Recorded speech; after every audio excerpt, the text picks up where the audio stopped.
I've always been the black sheep. Not in some dramatic, rebellious way, no tattoos or arrests or angry high school letters scribbled in Sharpie, but just, different. Quietly, persistently different. I'm Jake Wilson, 28, and for the last 6 years, I've been living in the attic of a split-level house in Lexington, Kentucky, pouring everything I have into something most people don't understand. Something my family definitely doesn't. Blockchain. Yeah, that word that makes half the world roll their eyes and the other half ask if I'm into crypto scams. But to me, it's more than a buzzword. It's architecture. It's potential. It's how things should work. But to my dad, it's just internet monopoly money. And that's being generous. He was a Ford guy, 35 years at the plant before he finally retired with 2 bad knees, a drawer full of wrench sets, and a pension he could count down to the cent. Everything in his life was about stability. Routine. Clock in, clock out, raise a family, pay off the house. His world made sense to him. Mine. Not so much. At family gatherings, the judgment wasn't subtle. He'd crack a beer, settle into his favorite chair, and sooner or later, he'd turn to me with that same smirk he'd worn since I was a teenager. So, Jake. Still playing with your funny money upstairs? Sometimes the line changed, but the tone never did. Built anything real yet, son? Any of those pretend coins payin' rent this month? I'd smile. Nod. Pretend it didn't dig deep. Pretend it didn't make me want to shout across the table that I was doing something important, something groundbreaking, even if they couldn't see it. But I didn't. Because trying to explain blockchain to my dad was like trying to explain astrophysics to a cat. He didn't want to understand. He didn't think he needed to. His world was tangible. Tools, engines, paperwork you could hold in your hand. Mine. Code, smart contracts, protocols. Invisible, intangible, complicated. My mom tried, in her way. She'd ask questions sometimes, simple ones like, so people actually use this for money, or, are you ever going to finish your degree? That one hurt a little more than she realized. When I dropped out of college to chase what I thought was going to be the next evolution in financial systems, I genuinely believed my family would eventually come around. That they'd see my passion, my drive, and respect it. But the disappointment hit fast and hard. Mom cried the day I told them I was leaving school. She sat on the couch, twisting the hem of her shirt, like she always did when she was trying not to lose it. We just wanted better for you, honey, she said. You were doing so well. And Dad? He didn't say a word. Just walked out to the garage and slammed the door.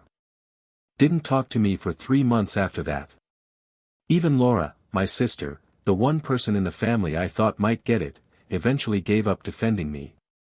She used to step in when Dad got going, tossing back a quick, "Come on, Dad, you barely understand email," with a laugh. But after a while, even she started to fall in line with the rest of them. She got married, had a kid, bought a house 2 miles from where we grew up. She chose predictability. Security. The path laid out by our parents and grandparents. And honestly, I didn't blame her. But it made me feel even more like an outlier. A ghost drifting through my own family. I stopped trying to talk about what I was working on. It didn't matter that I was consulting for small startups in Estonia or beta testing cross-chain protocols with a dev team in Singapore. Didn't matter that I'd gone weeks without sleeping more than 4 hours a night or that my code had helped reduce transaction latency by 35% on a decentralized finance platform. They didn't care. They just saw me as the guy in the attic, wasting his time. And maybe I was.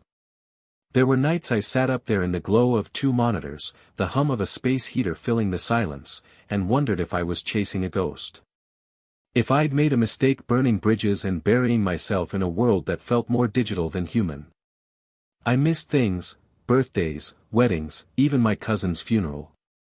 Not because I didn't care, but because every hour away from the keyboard felt like losing ground.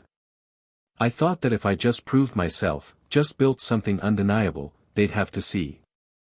They'd have to understand. But it never came. At least not then. Every family dinner was another test of patience. Another hour of biting my tongue while Dad listed off updates about Laura's husband's promotion, or the new lawnmower he bought, or the way his investments were doing, traditional ones, of course. The kind with paperwork and handshakes. He had this way of making my silence feel like failure. "You should really think about getting a job at the plant," he said once, when he caught me staring out the window. "They're still hiring in IT. Might not be blockchain, but it's real work." I almost laughed. IT. At the plant. I didn't say anything. Just nodded, like always. But every time I went back up to that attic, I felt something shift. A quiet stubbornness. A voice in the back of my head whispering, "Prove them wrong." And maybe that's what kept me going. Not just the belief in the technology, but the belief that someday, I'd build something they couldn't ignore. Something that wouldn't need an explanation. Something that would speak for itself. So I kept coding. Kept grinding. Kept running on faith and energy drinks, and the one thought that looped in my head every night before I fell asleep: they'll see. One day, they'll see. It was a Tuesday morning when it happened. I remember because I was still in sweatpants, hair a disaster, 2-day-old coffee reheated in the microwave while I sat cross-legged on the attic floor debugging a chunk of code I'd been obsessing over for the past week. I'd been in what I call the loop, when you're so deep in a problem that the world outside stops existing. Meals get skipped. Messages go unread. Sleep becomes optional. I was running on muscle memory and sheer will, with the soft clacking of keys filling the silence like some twisted lullaby. And then it happened. A notification popped up on my second monitor. At first, I didn't even look at it, probably another scam token or some VC intern wanting to pick my brain for free. But when I glanced over, something about the subject line made my stomach tighten. Acquisition proposal, confidential, Onyx Core Group, EU. I blinked. Rubbed my eyes. Read it again. Onyx Core was a heavyweight. A European fintech company that had been quietly acquiring infrastructure startups and blockchain optimization tools for the last 2 years. I'd studied them. I knew their strategy.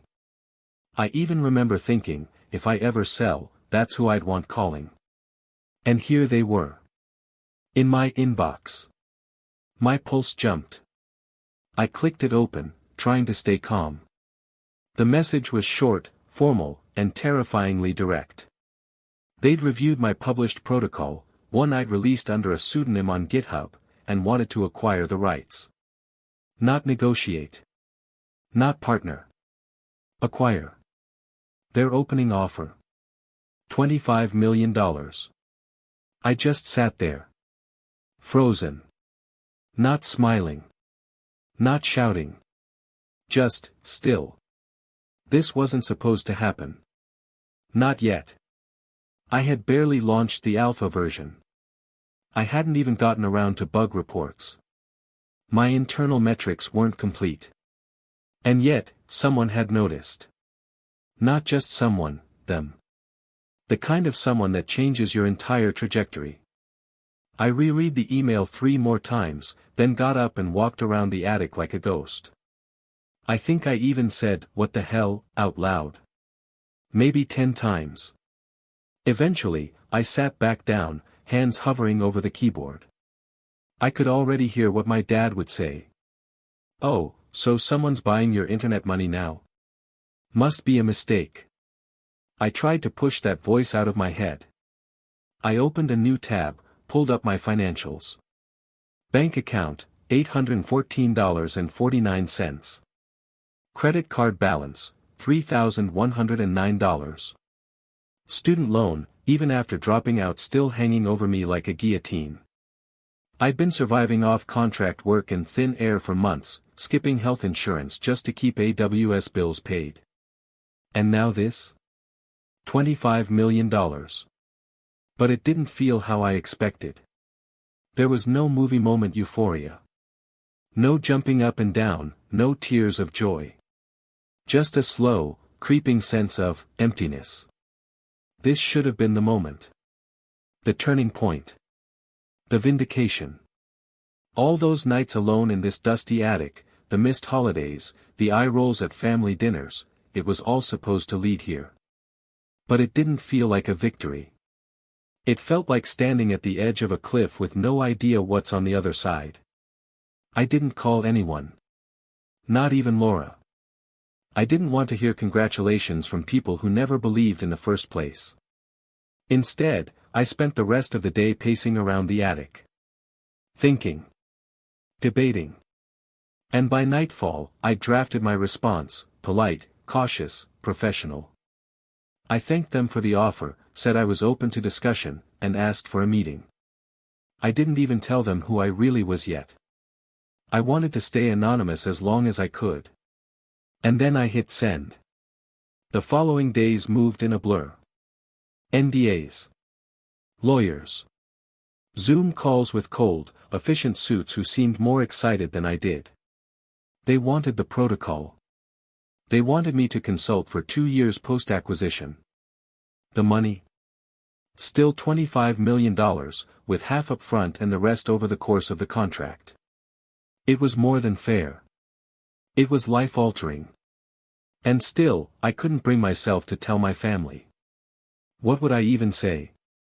Would Dad nod silently and grunt something about finally growing up? Would Laura even believe me?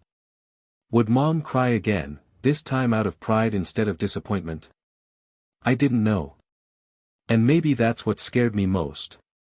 Because as much as I'd told myself I didn't care what they thought, as much as I'd buried myself in code and ambition and the dream of proving them wrong, the truth was uglier. I did care. I wanted to rub it in their faces and hear them apologize. But I also wanted them to just understand. To get it. To see me. I spent the first few days after signing the deal in a haze. The money landed in an escrow account, and I checked it obsessively like it might vanish. I didn't buy anything. Didn't celebrate. I just sat there in that same damn attic, surrounded by the same empty coffee mugs and post-it notes, feeling more alone than ever. I had everything I thought I wanted. But none of it felt real. And it sure as hell didn't feel like success. I think the thing that stings the most is how early the doubt started. It's not like I grew up in a family that hated ambition. Quite the opposite, Dad believed in hard work like it was a religion.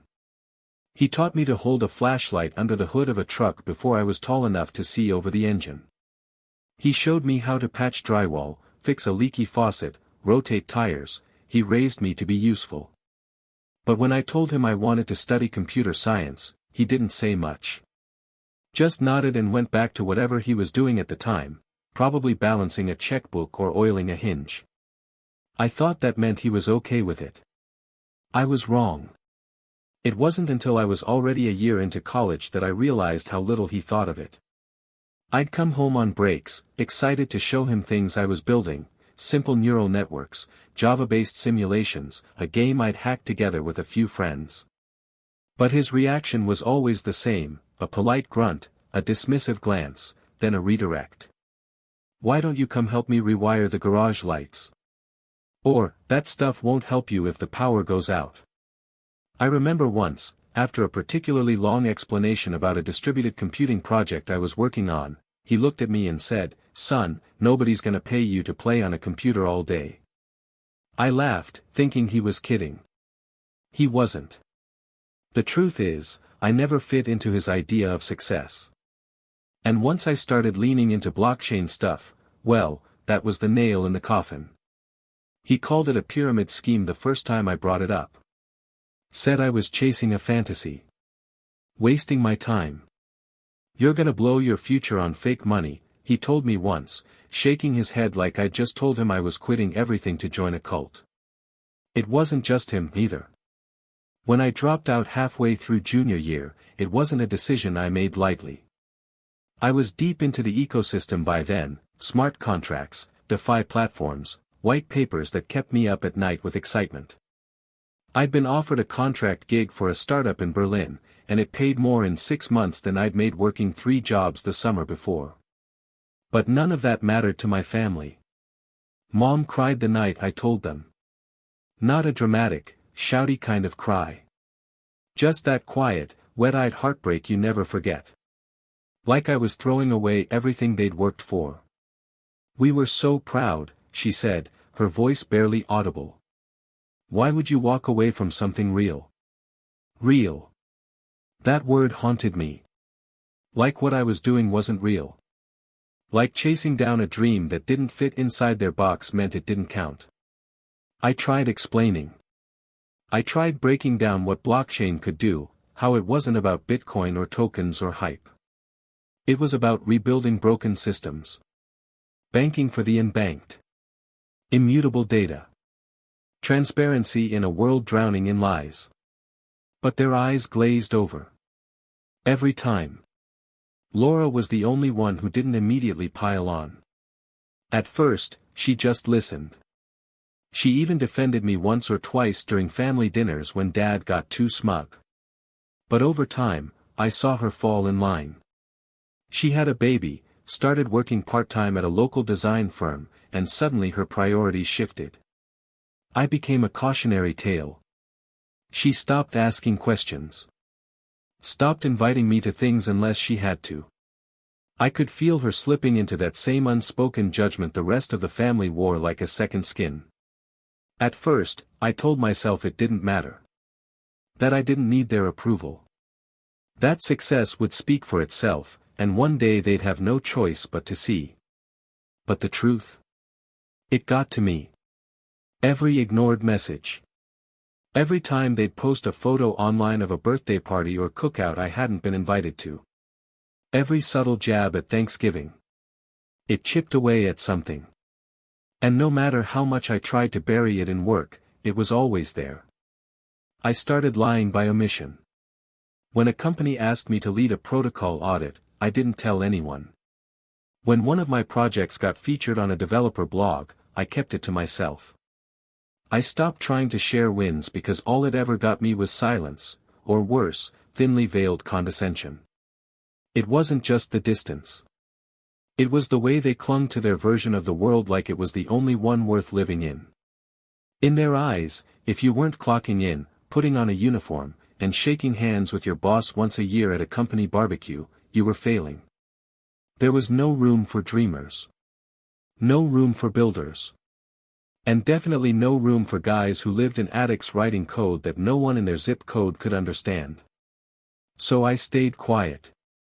I worked. I put my head down. And when things started to get serious, when my protocol started drawing real interest, real money, I didn't run to them with the news. I couldn't. Because no matter how much I wanted to share it, I knew what I'd get. Doubt. Confusion. Maybe even more distance. And after everything, I wasn't sure I could take that. I told myself that maybe one day I'd show them.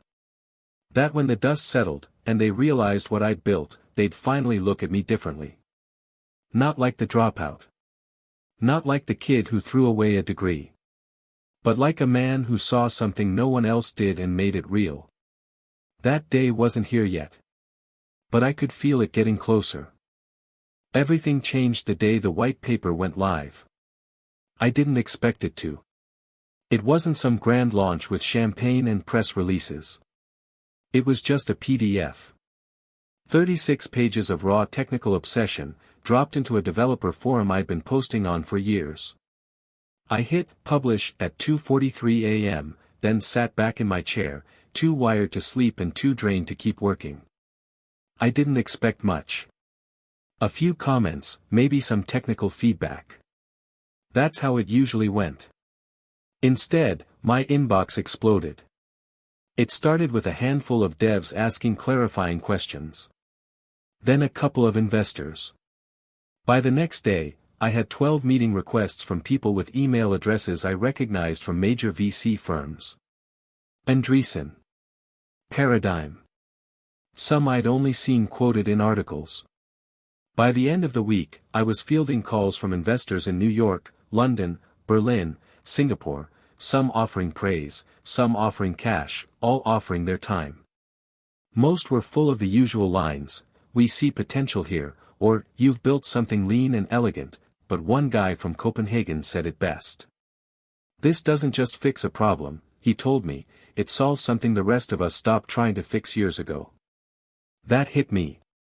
For once, someone saw it. Saw what I saw. What I'd been trying to explain to my family in so many failed, frustrating conversations. But even with all the momentum, I didn't rush into anything. I took the meetings, listened, wrote everything down. When one firm offered me $3 million to license the protocol and walk away, I smiled politely and said I'd think about it. I didn't need fast money. I needed to feel like I was doing it right. The offers kept climbing, $5 million, then $8 million. Still, I held out. Not because I was playing hardball, but because I'd spent 6 years with no safety net, no one backing me but me. I wasn't going to sell out just to validate something that had always been real. And then, in the middle of all this chaos, I got a call from Laura. She never called during the week. We usually texted now and then, safe, surface-level stuff. So when I saw her name pop up, I knew something was wrong before I even answered. "Hey," she said, her voice a little tight. "Can you come by the house tonight? It's about Dad." The words hit like a gut punch. I hadn't seen him in months, not since our last forced dinner, where he'd spent most of the night ignoring me and talking to Laura's husband about mortgage rates. "What happened?" I asked, my voice already dry. She hesitated. "He's been hiding it, but he's not doing great. Heart stuff. And he's not listening to the doctor." I thought maybe you could talk to him. I didn't know what to say. Part of me wanted to hang up. Another part wanted to be a good son, no matter how little credit that ever earned me. So I went.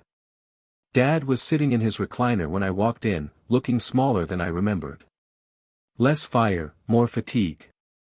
He didn't say anything when he saw me, just gave a nod like I'd shown up late for a shift he never asked me to take. Laura made coffee. Mom gave me that worn, grateful smile she only used when things got serious. We talked. Mostly about nothing. Baseball. The weather. How expensive groceries had gotten. But I could feel it, the weight of everything we weren't saying pressing down on all of us. When I left that night, I sat in my car for 15 minutes, hands on the wheel, staring at the house like it was part of someone else's life. That old ache came back, the need to prove myself, to be seen. But something shifted in me then. I didn't want to prove them wrong anymore. I just wanted to help. I didn't tell them about the offers. About the meetings or the money or the calls that started before sunrise and ended after midnight. I didn't tell them about the sleepless nights I was stacking up or the constant hum of decision fatigue weighing on me. Instead, I said nothing. I drove home. I opened my laptop. And I got to work. When Onyx Corp came back with the $25 million final offer, I said yes. I didn't even blink. Half up front, the rest over 2 years of consulting, and I got to retain partial licensing rights. It was more than I ever thought possible. But more than that, it was enough to do something meaningful. I still didn't tell my family. Not yet. Instead, I started moving money, quietly, surgically.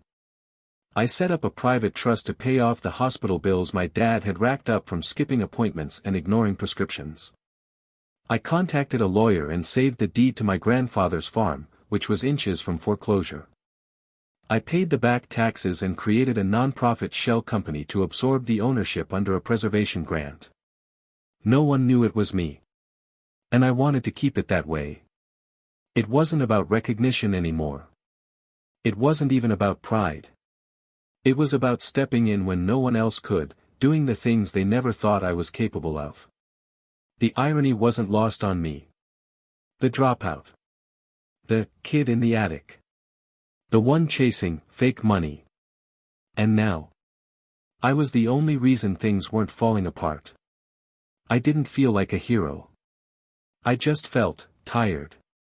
But I slept better that night than I had in years. It didn't happen all at once. That's what surprised me the most.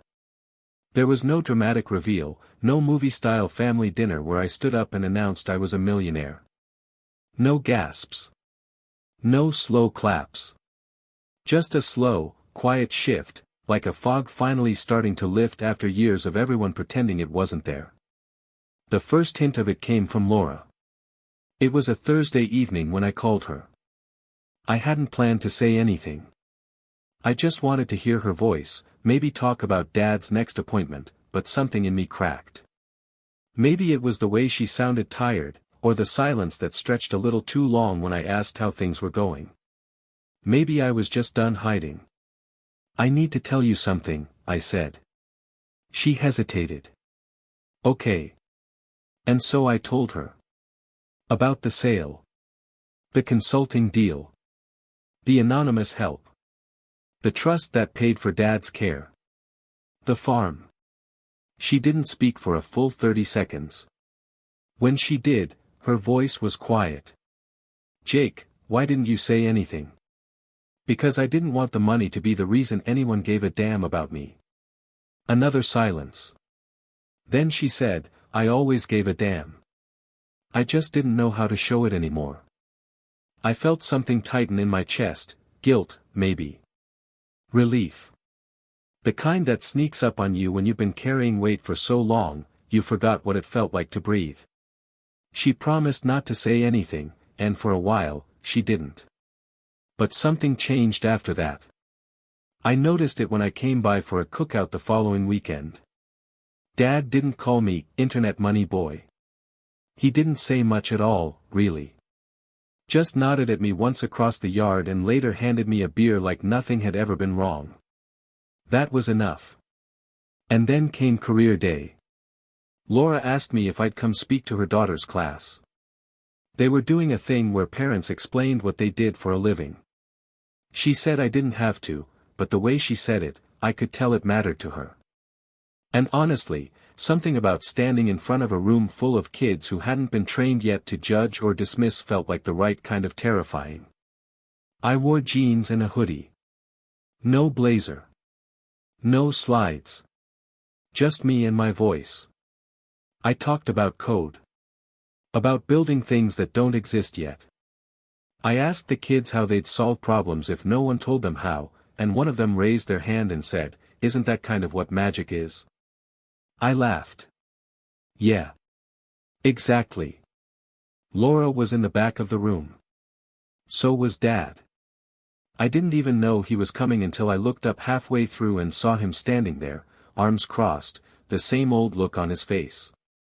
But it was softer this time. Not approval, exactly, but something close. Something human. And then, one of the teachers asked if I could share a bit more about my work, maybe what company I was part of. And I paused. I looked at the class. Then I looked at Laura. And I said it. I built a protocol that was recently acquired by a company in Europe. I still consult for them. The deal was worth $25 million. Dead silence. Even the kids, who had no real concept of what that meant, could feel it. One of them let out a slow whoa. A few turned to look at my sister. I could see Laura smiling, her hand over her mouth. And Dad? He blinked. Once. Then again. I don't know what I expected. A cheer. A hug. A breakdown. But all I got was a quiet nod. And then, a small smile. Later, when we were outside the school, he walked up beside me.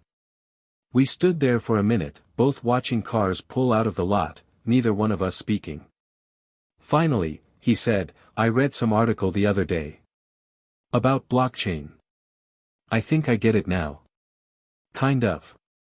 I smirked. "That's more than most people can say." He nodded. "You stuck with it. Even when we didn't. I didn't say anything. I didn't have to. Then he added, almost under his breath, "I'm proud of you, Jake." I felt something shift.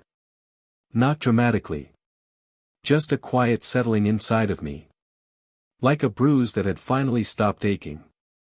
After that day, things were different. Not flashy. Not perfect. But different. Mom started asking questions again, genuine ones. Laura invited me over more often. And Dad? He started calling once a week. Just to check in. And even though I'd helped them all without them knowing, I didn't need them to thank me. They'd seen me. That was enough. I still live in the attic, funny enough. Could have bought a mansion, but I didn't. I like the low ceilings, the creaky floors. They remind me of where I started, of every moment I almost gave up. Of the hunger it took to keep going. The money changed everything. But being seen. That's what made me feel rich.